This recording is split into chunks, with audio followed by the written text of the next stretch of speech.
Shea Theodore loses a board battle, and the Anaheim Ducks widen their lead in the Pacific Division. VGK falters on Saturday night 4-3 in overtime. Another Theodore turnover, costly for the Golden Knights. More next right here on Locked On Golden Knights.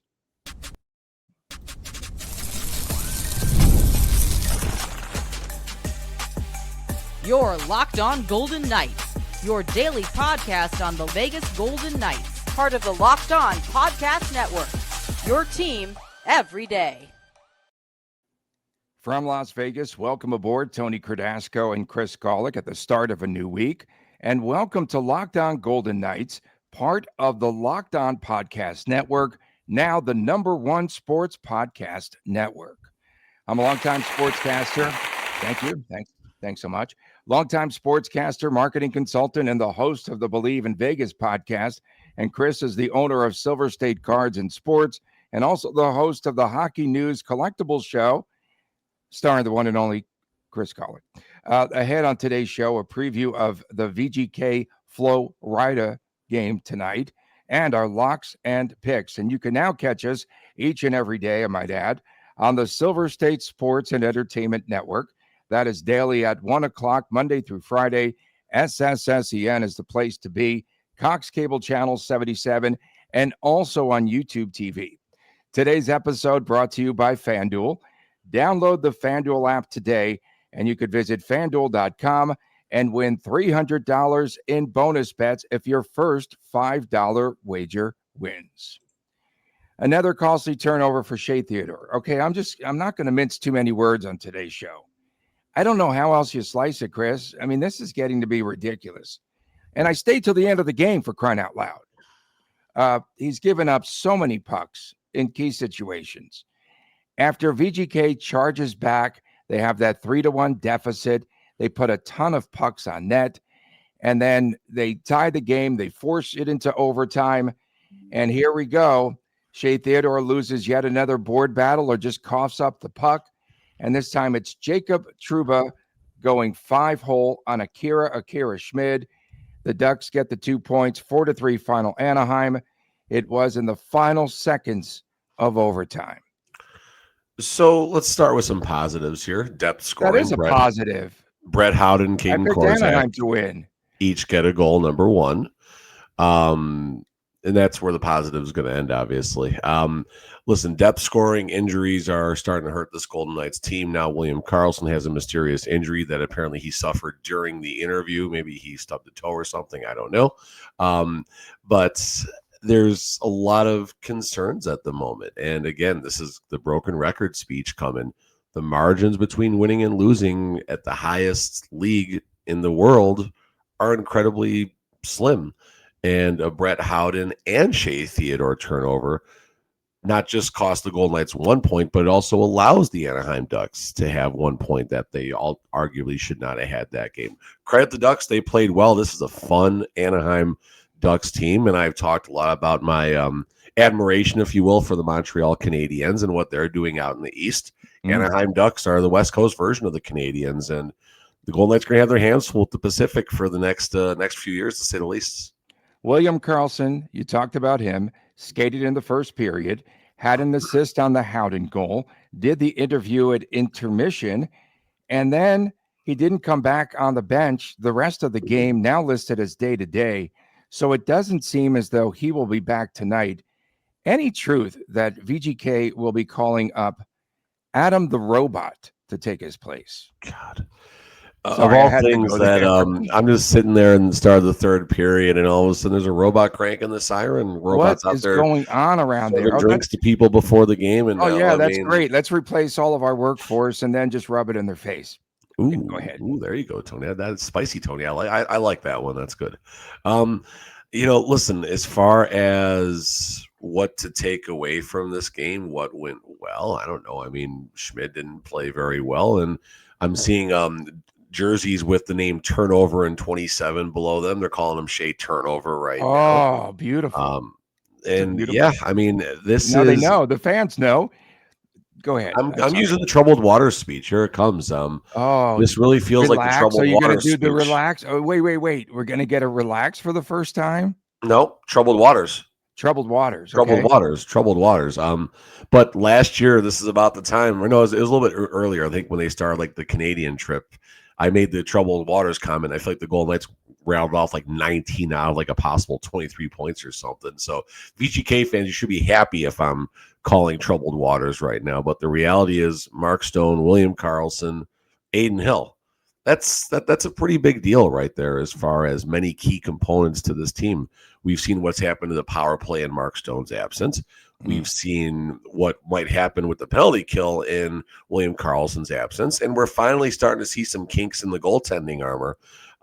We'll see if it ends up being Lindbaum tonight. Coach Cassidy mentioned the goalies might shuffle a little bit here. So if that's the case, it's Lindbaum's turn. And Lindbaum didn't do too well on Nevada Day. No. Anaheim, by the way, went on to play Winnipeg last night, the tail end of the back-to-back, and VGK was getting a lot of help from the NHL in playing the tail end, a team on the road coming in here after they played the previous night. But now things are seeming to maybe even out. It was 4-1 the final. They won in Winnipeg. And I looked it up, Chris, as the Ducks now have won 7 straight. But VGK last trailed in the Pacific Division by 5 points. They're 5 points behind at this moment, a game in hand, on April the 5th of 2024 when they trailed the Oilers. A little bit of a concern when you're chasing points. I don't care, like who's out, who's in, or whatever. They're chasing right now. Yeah, I mean, the standings will work themselves out. What's happening on the team is a direct reflection of what's happening with the standings. But I don't know if the Oilers are going to go that far. They, had that little 9-1 loss. They lost for the touchdown and the 2-point conversion in that game to the Avalanche recently. One more positive, I guess I will say about the Ducks game. The Golden Knights were really good on the face-offs as far as set pieces and what to do afterwards. The Dorofeev goal was a direct reflection of that, where he goes in, grabs the puck, is able to kind of make a move. Puck just kind of beats a defender, and then he gets his goal. And there's a few more direct chances. Marner, actually, this had to be something he saw, whether it was a coaching situation give him or the shout out, Marner Monday. Give him the shout out. Whether it was something Marner caught in video or a coach told him. But Marner tried to take a face-off forward from the offensive zone and just almost got a direct shot off it. It was pretty cool. So, I mean, there's some good things that happened in this game. The high danger chances, Golden Knights generated 14, 8 of which came in the third period, to the Ducks 13. However, the Golden Knights had 0 high dangers in the second period. So, Jekyll and Hyde, right? I mean, Jekyll and Hyde might be my buzzwords for the season. It's starting to play out like that. And while we're talking, what's going to become of the defense right now? Shea Theodore is not the number one defender, and Noah Hannafin is very far from being a number one defenseman right now. Okay, so here we go. So I was stressing secondary scoring and defensemen need to score for how long now? And then, of course, Cassidy says it. He said exactly the same thing 2 to 3 weeks later.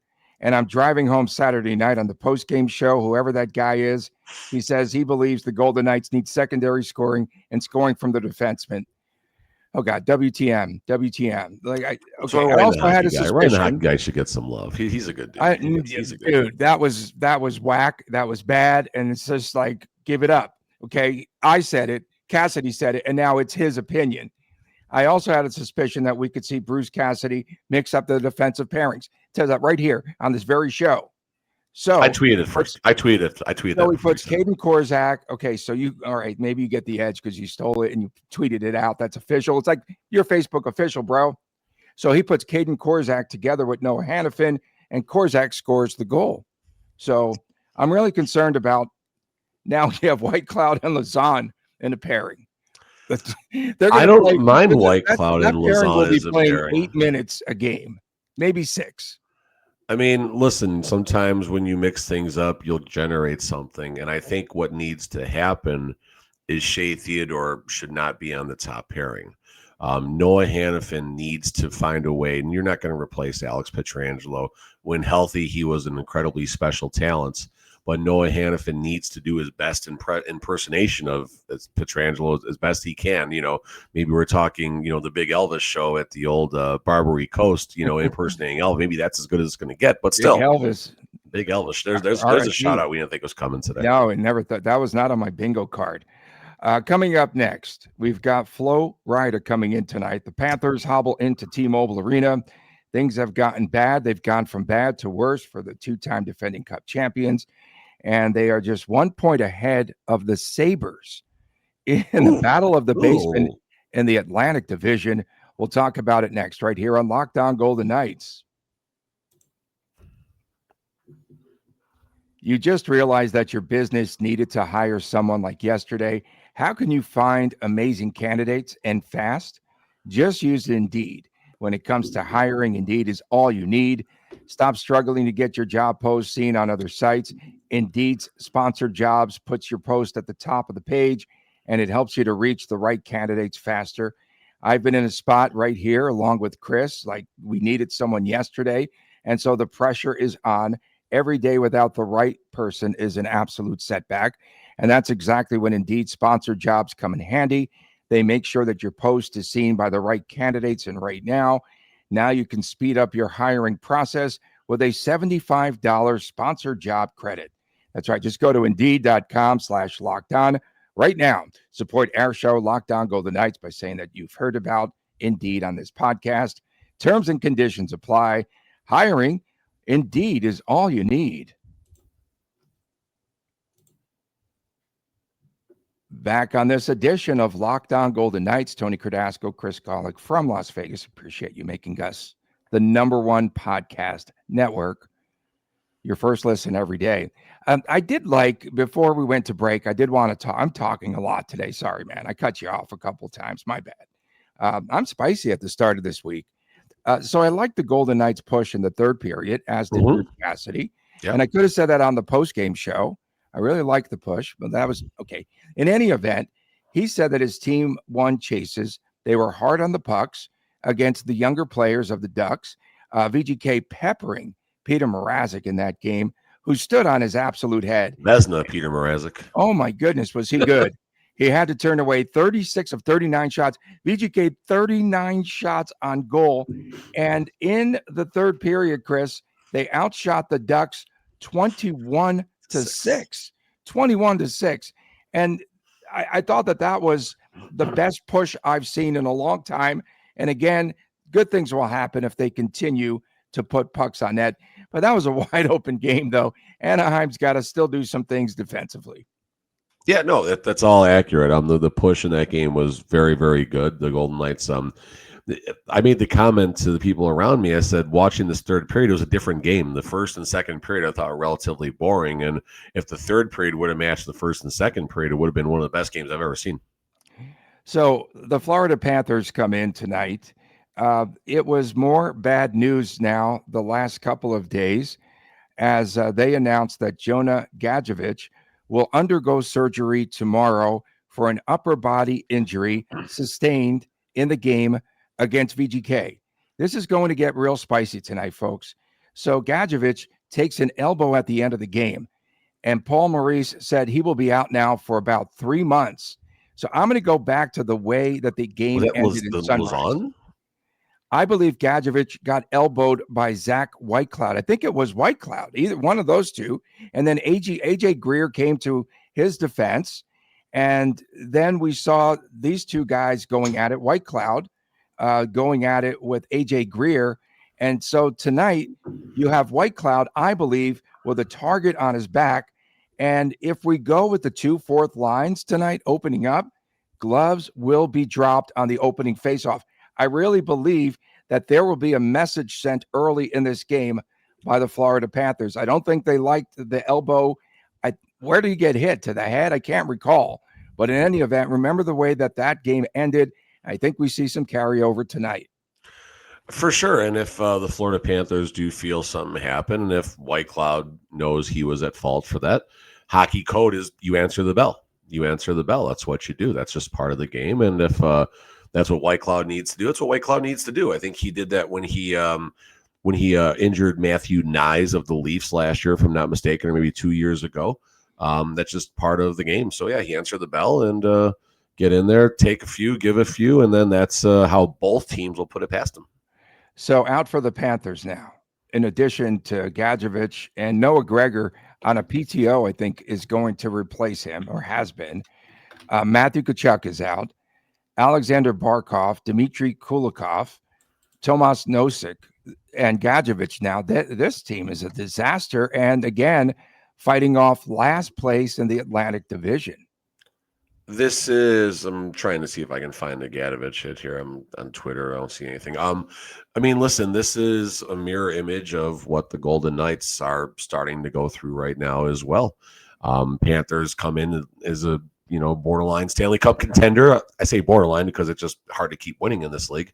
And then Barkov goes down and just injury after injury after injury. And if there's someone that's not going to feel bad for the Panthers, it's the Vegas Golden Knights, who have many injury problems of their own. And, I'm concerned that this Golden Knights season is going to end up going down possibly as one of their most injury-filled seasons ever, and that includes season 5 and even season 4 was what was that, too, 500 man games? How many was it? Yeah, but I think Robin Leonard might have triggered some of that, although Alex Pietrangelo is probably triggering games too, so it's probably apples to apples as far as that comparison goes. So yeah, there's a lot of concerns for both teams. With that said, the Golden Knights got to find a way to get 2 points, which seem to be just kind of out there for the taking in a game like this. The odd, we'll talk more about the odds, but the line on this game is much tighter than the Ducks game. The Golden Knights were like -2 something. They were two. They were the 2.25 when I saw it there. When I saw it late, I come on, I couldn't buy that. I like the Ducks all in.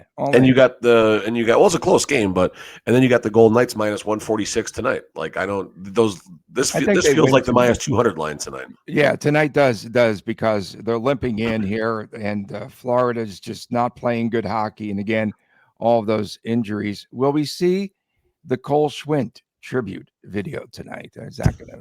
Victor Olsen never got one with the Avalanche. Yeah, what was up with that? Oh, since since Schwindt scored a goal against VGK, they're going to nix it. There's no way. If Schwindt gets one and Olsen doesn't, that's going to raise some more questions about this villainesque Golden. Is villainesque a word? Yeah, the Golden the villain, this new age villain Golden Knights. Speaking of which, we're 5 days from Carter Hart's eligibility in the American League. Oh, here we go. This is going to be a heck of a week here for all of us. You're getting some more security down at Leeds, that's for sure. So seriously, who will take William Karlsson's spot? I don't think he's back tonight. It appears as though, as Cassidy said, he was told day to day, and that was on the night of the game. So day to day could mean weeks in this scenario for the Golden Knights. My guess is Howden goes centers that line. Alex Holtz goes on the third line. Yeah, so Holtz will be back in there. I'll tell you, honestly, I think Holtz should be out there on an everyday basis, either for Kolesar mainly, or even Riley Smith or Brandon Saad right now. Holtz, I feel like, has a lot more jump and pep to his game than Brandon Saad, then Riley Smith, then Keegan Kolesar. I would even put a possibility for Reinhardt in there too, but the others before him. So look for Holtz, hopefully, to seize the moment and find a way to earn a daily spot in this lineup, because I think his actions on the ice, besides potting the goal and everything, I think his leading up, his work ethic is a little bit better than Saad, than Riley Smith, than Kolesar right now. Younger legs too, right? More jump. He's also playing for next year's contract. Yeah, good point. And Riley Smith, again, he's around the net, just cannot find the back of the net. It's been kind of sad to watch. I want him to break through in the worst way, but he really is getting, stick on a lot of pucks there, and he'll break through eventually. I just think it's one of those situations where it's not his game. He's just had misfortune. Keegan Kolesar, Brandon Saad, it doesn't feel like their process is working at the moment. Riley Smith is around it, so process before results, and Riley Smith and Bruce Cassidy and everyone else around the Golden Knights understand what that means. So Riley Smith, I think the process is right. It's just it doesn't, he had a great opportunity, and again, Vezina candidate Peter Mrazek just stoned him on a cross ice one time. My goodness, was he good? He was so good. Yeah, no, 100%. Listen, give Mrazek credit. He didn't start very well, but he finished amazing. 2 breakaways in OT? Hey, good for Mrazek. So I wanted to ask you this. Were you surprised that Mrazek played in Vegas and then they came back with Dostal last night in Winnipeg?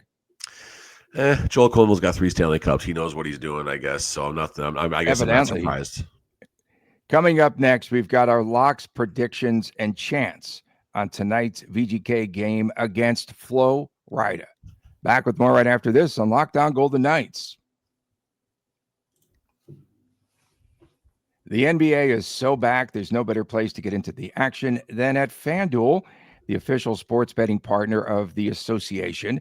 Even if you missed the start of the game or you want to ride the red-hot hand, FanDuel has live bets on everything. You can bet on who's going to score the next bucket, and you can also bet on fourth quarter comebacks in-game.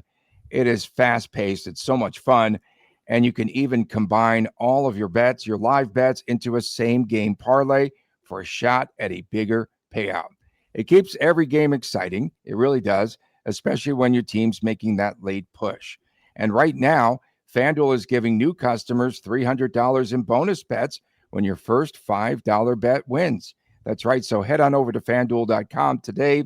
You can sign up. You can play your game with FanDuel, the official sports betting partner of the National Basketball Association. Welcome back on this edition of Locked On Golden Knights. Tony Cardasco and Chris Golick reporting from Las Vegas. I'm a little bit confused today. So I know today's the Marines anniversary. And hey, shout out to all the Marines and former Marines and current Marines out there. Veterans Day, I think officially is tomorrow, but we'll shout them out both days. All of our veterans, thanks for keeping us safe and here and ticking. So we want to talk about tonight's game. So Sergei Bobrovsky posted his 50th shutout as the Florida Panthers defeated the VGK in the first meeting 3-0. And he had to make just 17 saves in that game. So if VGK puts 39 shots on goal tonight, bingo, they're going to win. Sam Reinhart scored a goal, AJ Greer a goal and assist, and of course, the MVP of that team at the current moment, Cole Schwint, also had a goal. Since they beat the Golden Knights, the Panthers are 2-3. They lost to the Sharks on Saturday. That team is starting to play well. Tonight is game 4 of the road trip. I know you probably have some analytics on the fourth game and all that. 1-2 so far on the road swing. Losses to the Sharks and Anaheim. They beat the Kings. VGK needs a win right now. They really do. And I can see a 3-1 VGK final. That's my prediction. Tight checking, not a ton of space, maybe 18 shots on that tonight for the VGK. I feel the top line could be the difference tonight. Florida's going to muddy it up. There's no doubt. So I'm going to go with physical players, Ivan Barbashev, and I'm going to go Tomas Hertl. Hertl had what? 8 shots on goal the other night, and he was robbed, and Barbashev was stoned on the breakaway. So I'm going to go with those two. Greasy goals. That's the order of the day. 3-1 VGK final. That's fun. I mean, we'll see how it shakes out. Golden Knights are -146. Florida's +122. This line feels off just like Saturday's line feeled off. I know the money is what's determining it, but theoretically, this is a spot where the Golden Knights should fare well against a hobbled worse than what the current Golden Knights are going through right now. 5.5 on the over-under. You got -130 if you go over, +106 if you go under. For me, I like a 4-3 Vegas final. I think it's a closer game. I think VGK finds a path to scoring, even despite William Karlsson. Tony, there you go. Give me Hanifin and Lazan. I think Hanifin, I feel like he's around it a little bit more, and Lazan even had some chances. So we're gonna go dumpster diving a little bit here with the Lazan goal tonight. We'll see if that shakes out or not. A couple props I like. Give me Eichel 4 or greater shots at +122. Oh my goodness. +122 for that one. That's money. That's money. That feels like a good one right there. Yeah, and then I do like the over at -130. And then I'm going to take it easy for my chance today. We need to build the bankroll. The bankroll's been suffering a little bit. So yeah, we're going to go with a top line goal. So we need Jack Eichel and Mitch Marner to have at least 1 assist in the game, and then Barbashev to score a goal. Barbashev to score a goal. That's only +447, so 5 wins you 22. Wow, you're going really light there. We're going You're light. We got to spending all build the your money. bankroll. The bankroll's suffering. We're The 0 bankroll for the season, Tony. We're 0 for the season right now. the bankroll is only suffering because you're spending more money at the concession stands there at T-Mobile Arena. Spending less money. No, but you're loading up, I think. Yeah. No. I mean, I'm probably spending more than breakfast. last year because it's cheaper, sure. Because it's cheaper. Okay. So That ice cream Florida- cup at Shake Shack is good. this could be good and entertaining towards the end. The final two periods in San Jose the other night, Florida outshot the Sharks, Chris, 33-9. They still came up on the losing end. So crazy. But the Panthers come in as a road-weary team, and they are 4-7-1 over the past 12. It doesn't appear as though things are going to get too much better, but they still have some star power. They still have star power. Marchand's killing it. Right? Oh, Marchand now, he scored a goal in 4 straight games, and he scored points in 7 consecutive games. I mean, he's the superstar of this team. Who would have thunk it? Hey, listen, Anton Lindell is getting it done. He's got 11 points. Sam Miskevich, a younger player, he's got 9 points. Reinhardt is still doing his thing. He's got 8 points. Evan Rodriguez, journeyman, 8 points. I mean, so you're getting people chipping in. There's not a lot of high point totals here by any means, but this is just a grinding Florida Panthers team just trying to tread water until they get some level of reinforcements back at some point. You know, they're still considering themselves a Stanley Cup contending team, and we'll see if, I don't know if Barkov has any chance if this team does make the playoffs at getting back or any of the other longer term injuries. But if not, they're going to make moves because they're still a 2-time Stanley Cup champion. I don't think they just go away and, flush the season, so to speak. And on the Golden Knights side, if there's one team that's not going to feel bad for their injuries, it's the Golden Knights. I mean, the Golden Knights see what's in front of them. This is a long homestand for the Golden Knights right now, and they need to find paths to points, and it hasn't been necessarily the best start, to the no, not at all. To the home stretch. You said troubled waters, and it could be Feels like dipping a little bit here. Yeah. And the final game, I think the Islanders, and they have, let's give them 3 days off here. Islanders are always a weird game for the Golden Knights. That's later this week, game. Thursday, Take the under. So we're going to take the under. And don't forget, please tune in to Silver State Sports and Entertainment Network Monday through Friday at 1:00 each day. And Locked On Golden Knights, part of the Locked On Podcast Network, now the #1 sports podcast network in the world. We appreciate you tuning in. From my man, Chris Golick, Tony Cardasco from Las Vegas, have a great day, and we'll see you tomorrow right here on Locked On Golden Knights.